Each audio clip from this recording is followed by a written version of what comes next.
Frederick V of Denmark and Norway was one of the most grotesque monarchs in European history. He was drunk every single day of his reign, climbed onto tables at state dinners to urinate on foreign ambassadors while laughing, belched and farted loudly in the faces of diplomats during official meetings, and forced young courtiers into his bed regardless of their gender because no one could refuse a king. He had been spoiled and enabled since childhood, raised in total luxury with zero consequences for any behavior, and he grew into exactly what you'd expect, a royal drunk who treated his palace like a personal tavern and his subjects like toys for his amusement.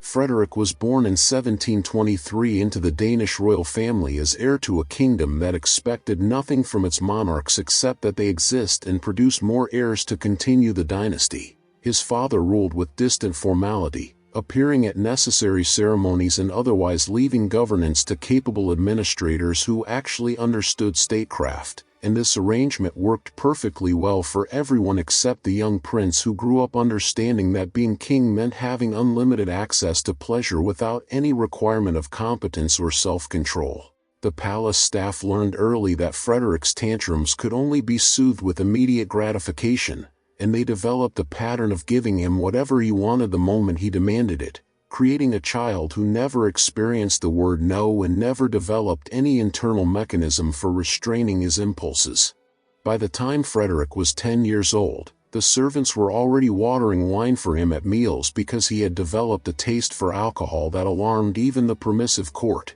He would drink until he vomited, then demand more wine, and the adults around him enabled this because stopping a prince's behavior required confrontation that could cost positions and pensions if the king decided to support his son's demands over his staff's concerns. Frederick's education consisted primarily of sitting through lessons he ignored while thinking about the evening's entertainment, and his tutors eventually gave up trying to teach him anything about governance, history, or diplomacy because he clearly had no interest in learning and they had no authority to force his attention. The pattern of drunkenness and misbehavior that would define Frederick's entire life was already established before he reached adolescence. He would get drunk at palace dinners and begin behaving in ways that shocked even the jaded nobility, laughing too loudly at inappropriate moments, making crude comments about people's appearance within their hearing, and generally conducting himself like someone from a low tavern rather than a royal heir. The court initially assumed this was youthful excess that he would outgrow once he matured and took on royal responsibilities, but they fundamentally misunderstood that Frederick had no intention of ever maturing because maturity would require restraint, and he had been raised to believe restraint was for common people rather than princes.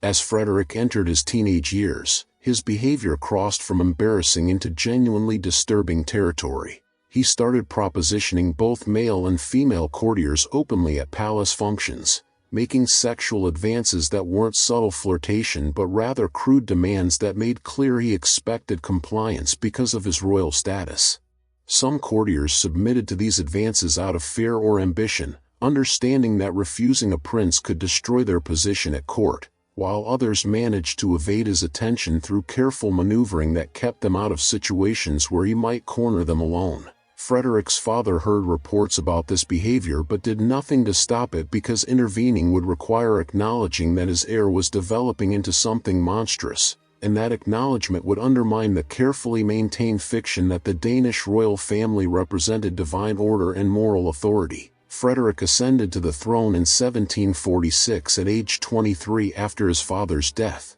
and his coronation ceremony gave the Danish nobility their first real glimpse of what kind of king they were getting. He arrived at the cathedral visibly drunk, swaying during the religious portions of the ceremony and making inappropriate jokes during the solemn moments when he was supposed to be receiving divine blessing for his reign. The bishops who conducted the ceremony had to physically steady him at several points to prevent him from falling, and the assembled nobility watched with growing horror as they realized their new king was too intoxicated to properly complete even the most basic ceremonial functions that were literally the only job requirement for a constitutional monarch. The early years of Frederick's reign established patterns that would continue until his death 2 decades later. He woke late in the afternoon after sleeping off the previous night's drinking, and he began each day by consuming enough alcohol to reach the level of intoxication he considered normal rather than excessive. State business was handled entirely by his council of ministers, who quickly learned that bringing documents for the king's signature was best done in early evening before he became too drunk to hold a pen, and even then they had to guide his hand to ensure the signature landed in approximately the right location on the page. Foreign ambassadors requesting audiences with the Danish king found themselves meeting with a monarch who was rarely sober enough to follow complex diplomatic discussions, and they adjusted their strategies by conducting actual negotiations with the ministers while treating meetings with Frederick as pure ceremony that served no practical purpose. The palace banquets that Frederick hosted became infamous throughout European courts as events where normal rules of behavior were completely suspended and guests could expect to witness scenes that belonged in taverns rather than royal halls. Frederick would drink steadily throughout these dinners, becoming progressively louder and more aggressive as the evening wore on, and the assembled nobility learned to position themselves strategically to avoid becoming targets of his attention when he reached the stage of intoxication where his impulses overwhelmed whatever minimal self-control he possessed when sober. He would suddenly stand up from his seat and climb onto the dining table, walking among the dishes and glasses while the guests froze in mortified silence, and on multiple documented occasions he would urinate from this elevated position onto guests seated below him while laughing at their shock and humiliation. The bodily functions that most adults learned to control or at least conduct privately became part of Frederick's public performance as king. He would belch loudly during state meetings and then laugh at his own crudeness, treating formal occasions as opportunities to demonstrate that royal status meant freedom from the behavioral expectations that govern common people. He farted audibly during audiences with foreign diplomats and seemed genuinely delighted by their discomfort, viewing their diplomatic training that prevented them from reacting as weakness rather than professionalism. The Danish nobility who attended court functions developed strategies for managing these situations, positioning themselves where Frederick's various emissions were less likely to reach them directly and learning to maintain neutral expressions regardless of what grotesque behavior they were witnessing. Frederick's sexual advances toward courtiers became more aggressive and less discriminating as he settled into his reign without any external force imposing restraint on his behavior. He would proposition both men and women openly at court functions, sometimes grabbing them physically and making crude suggestions about what he wanted to do with them, and the fact that some courtiers occasionally submitted to these advances out of desperation for royal favor only reinforced his belief that his position entitled him to any body he desired. The young men and women who found themselves targets of Frederick's sexual attention faced impossible choices because refusing a king's advances could destroy their court positions and family prospects, but accepting those advances meant participating in encounters that were often drunken, degrading, and conducted with no concern for their comfort or consent. Foreign governments sending ambassadors to Copenhagen had to brief these diplomats extensively about what they would encounter at the Danish court because Frederick's behavior was so far outside normal royal conduct that unprepared representatives arrived expecting conventional monarchy and instead found something closer to a carnival run by a drunk. The Swedish ambassador wrote detailed reports describing his first formal audience with Frederick, where the Danish king was already intoxicated before the meeting began, interrupted the ambassador's prepared remarks with irrelevant jokes, and at one point reached across the space between them to grab the ambassador's thigh while making a sexual proposition that left the Swedish representative unsure whether this was serious advance or incomprehensible Danish humor. The French court received particularly shocking reports from their representatives in Copenhagen because French diplomatic service attracted sophisticated aristocrats who were accustomed to the refined protocol of Versailles and completely unprepared for Frederick's grotesque behavior. One French ambassador described attending a state dinner where Frederick became progressively drunker throughout the meal, eventually climbing onto the table and urinating on several guests including the ambassador himself, who had to sit there maintaining diplomatic composure while being soaked in the Danish king's urine because showing offense would create an international incident. The ambassador's report noted that the Danish nobility present treated this as unremarkable behavior rather than shocking breach of decorum,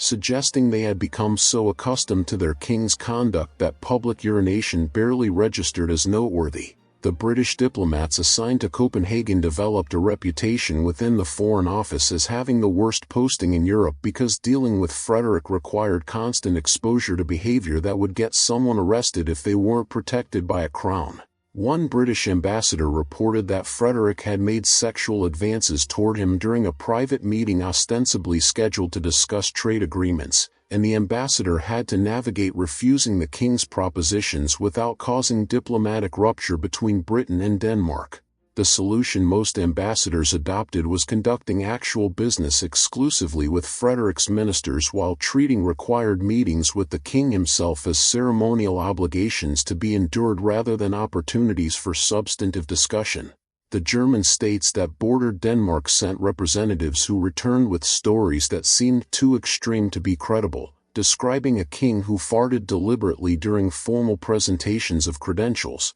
who belched in ambassadors' faces during what were supposed to be dignified exchanges of diplomatic communication, and who seemed to view official meetings as opportunities to demonstrate that he could violate every social norm without consequence because his royal status placed him beyond normal behavioral expectations. These reports circulated among European courts and created a widespread understanding that the Danish monarchy had become essentially dysfunctional, with real governance conducted by capable ministers while Frederick served as grotesque figurehead whose main function was producing heirs to continue the dynasty. The Russian court under Empress Elizabeth received reports from their Copenhagen ambassador describing Frederick as someone who had completely abandoned any pretense of royal dignity, and Elizabeth reportedly said that Denmark was fortunate its constitutional structure didn't require the king to actually govern because Frederick was clearly incapable of managing even basic administrative tasks.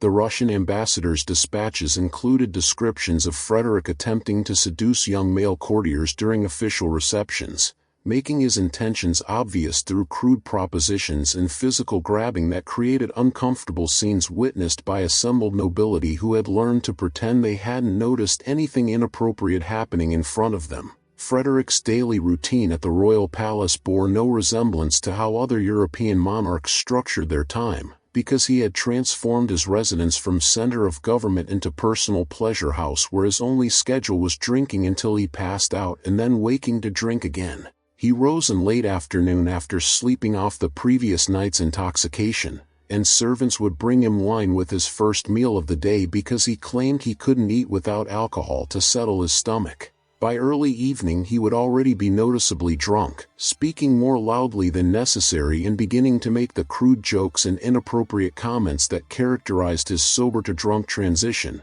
and by the time formal palace dinners began he was typically intoxicated enough that servants had to guide him to his seat and ensure he didn't knock over the elaborate table settings. The evening entertainments Frederick hosted were legendary among Danish nobility for all the wrong reasons, as these were events where normal social order broke down completely and guests could expect to witness behavior that ranged from embarrassing to actively disgusting. Frederick would drink steadily throughout these gatherings, consuming such quantities of wine and stronger spirits that observers couldn't understand how his body continued functioning, and as his intoxication deepened he would begin the behaviors that made attendance at royal functions something the nobility endured rather than enjoyed. He would belch loudly and deliberately, treating his ability to produce revolting sounds as a form of entertainment, and he would fart with similar deliberateness, sometimes aiming these emissions at specific guests he found amusing to humiliate. The most notorious aspect of these royal gatherings was Frederick's habit of climbing onto the dining table when he reached peak intoxication, walking among the expensive dishes and crystal glasses while guests sat frozen in horror wondering what would happen next. On multiple occasions he would urinate from this elevated position, creating streams that fell onto guests seated below while he laughed at their shock and disgust. The Danish nobility learned to position themselves strategically at these dinners, understanding through experience which seats were most likely to place them directly in the path of Frederick's urine if he decided to climb the table that evening, and they developed elaborate systems of subtle communication to warn each other when the king seemed to be entering the phase of drunkenness that typically preceded these exhibitions. Frederick's sexual behavior at these palace gatherings became increasingly aggressive as he aged into his 30s and 40s without any external force ever successfully imposing restraint on his impulses. He would make crude propositions to courtiers during these dinners, sometimes grabbing young men or women and pulling them toward him while making explicit statements about what sexual acts he wanted to perform. And the fact that he did this in front of assembled nobility rather than in private suggested he either didn't understand or didn't care that his behavior was creating public humiliation for the people he targeted. Some courtiers submitted to these advances because they needed royal favor desperately enough to endure whatever Frederick demanded, while others managed to extract themselves from his grip through various excuses that he was usually too drunk to effectively counter. The young men who became Frederick's sexual partners during these years faced particularly difficult situations because they were typically from minor noble families that needed court positions to maintain their status, and Frederick's interest in them offered both opportunity and danger. Accepting his advances meant gaining valuable royal favor that could translate into appointments and pensions, but it also meant participating in sexual encounters with someone who was usually drunk, often crude, and completely unconcerned with whether his partner experienced pleasure or pain during their time together. Some of these young men later wrote letters or diary entries describing their experiences with mixture of disgust at what they had done and pragmatic acknowledgement that Frederick's patronage had given them financial security they couldn't have achieved through legitimate means,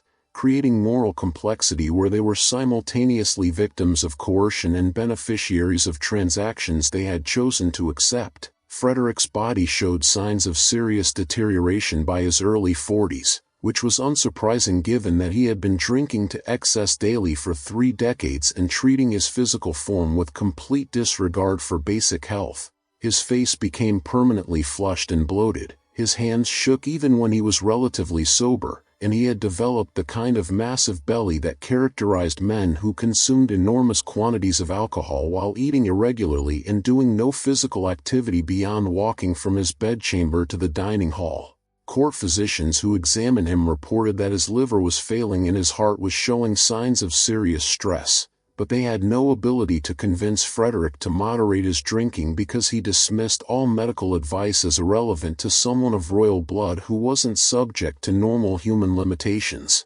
The palace staff who attended Frederick during these final years watched him deteriorate with mixture of concern and resignation, understanding that he was killing himself but having no authority to stop the process because a king's behavior couldn't be controlled by servants regardless of how obviously self-destructive that behavior became. He was drinking even more heavily than in earlier years, often consuming alcohol from the moment he woke until he passed out, and his periods of consciousness were characterized by increasing confusion and aggression as his damaged brain struggled to process reality through the fog of constant intoxication. He still hosted dinners and made sexual advances toward courtiers, but these behaviors had become almost mechanical repetitions rather than expressions of actual desire, as though Frederick was simply performing the routines that had defined his adult life without really experiencing them anymore. In December 1766, Frederick hosted another in his endless series of palace banquets that followed the familiar pattern of excessive drinking leading to progressively worse behavior.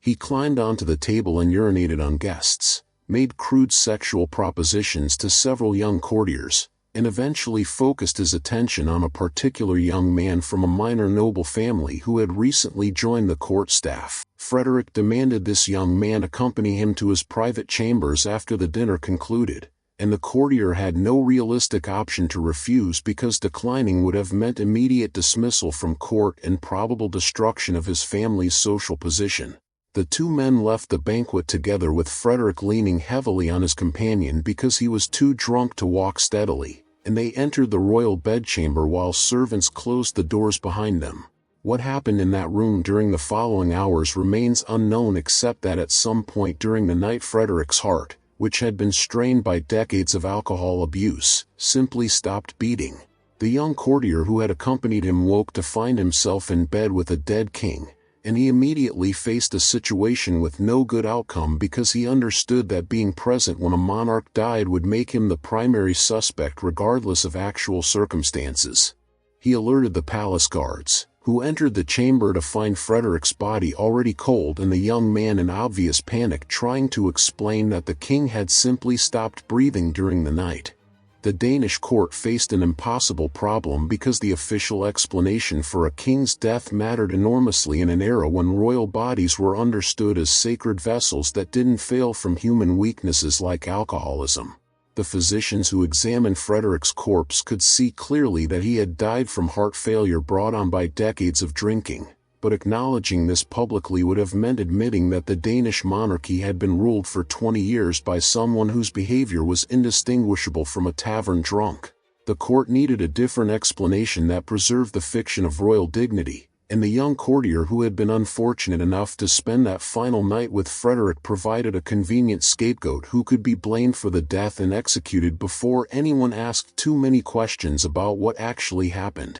The official investigation concluded that the young man had murdered Frederick, though the evidence for this consisted entirely of the fact that he had been present when the king died. No one seriously believed this explanation because everyone at court knew Frederick's health had been catastrophically poor and that he had been drinking himself to death for years. But the fiction had to be maintained because admitting the truth would have undermined the entire ideological foundation of monarchy as divinely sanctioned institution where kings were qualitatively different from common people. The young courtier was tried quickly, convicted on testimony from physicians who agreed to lie about the cause of death, and hanged within weeks of Frederick's death, becoming the necessary sacrifice to preserve royal dignity even though his only crime had been obeying a king's command to spend the night in his chambers. Frederick was buried with full royal honors and his reign was officially remembered as a period of stability for Denmark, which was technically true because his complete abdication of actual governing responsibility had allowed capable ministers to run the country effectively while he drank himself to death in the palace. The young man who died for being in the wrong place at the wrong time was quickly forgotten by everyone except his family, who understood their son had been executed to protect a lie but had no ability to challenge the official narrative without destroying themselves. The Danish court moved smoothly to Frederick's son's succession and continued operating exactly as it had during the previous reign, with real governance conducted by ministers while the king served primarily as ceremonial figurehead, though the new monarch at least managed to maintain basic dignity at public events rather than urinating on ambassadors from tabletops.